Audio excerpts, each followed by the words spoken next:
Le point numéro 11, c'est la garantie d'un niveau de rémunération et d'un logement. Alors c'est moi qui ai rajouté logement. J'avoue que ça ne figurait pas dans le programme du CNR.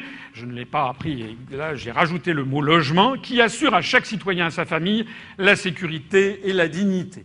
Logement et rémunération décent, nous le disons depuis 4 ans et demi, je le redis, je vous ai toujours dit que le programme que j'annoncerais reprendrait ce qui avait déjà été annoncé avec d'autres. Je tiens mes paroles, je tiens mes promesses.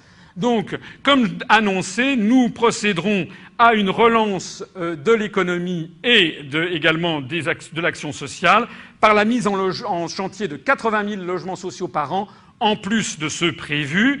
Ce sera financé, cette politique sera financée en partie par la récupération des fonds versés en pure perte à l'Union européenne, qui sont de l'ordre, je vous le rappelle, de 7 à 8 milliards d'euros par an, avec pour objectif de résorber en 6 ans la pénurie de logements sociaux. Je ne vous fais pas un dessin sur les questions de la pénurie de logements qu'il y a en France.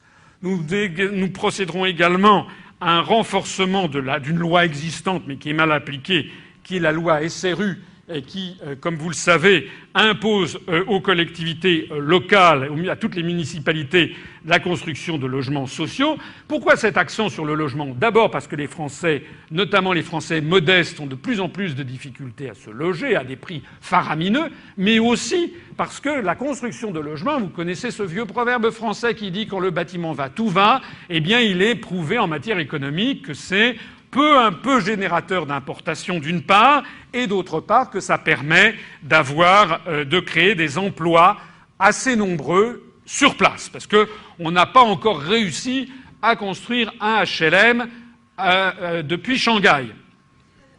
Il faut quand même que ça se passe à Romorantin. Enfin, valoriser les bas salaires par rapport au système d'indemnisation du chômage.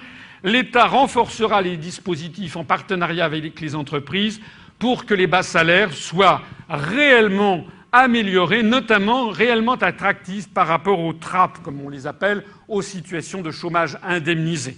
En particulier avec des aides aux entreprises pour subvenir aux frais de transport domicile-travail, de telle sorte qu'on ne se trouve pas devant cette situation, malheureusement, qui n'est pas si rare que cela, de voir que des personnes n'ont finalement pas intérêt à reprendre un travail parce que les indemnités chômage sont à peu près du même niveau si elles défalent que leurs frais de transport, etc. C'est mauvais à tous les égards, c'est mauvais pour la société, c'est également mauvais pour les individus puisque, en réalité, quelqu'un qui n'a pas de travail souvent finit par se poser des problèmes sur son utilité sociale. Donc c'est un point qui est, je crois, très, très important.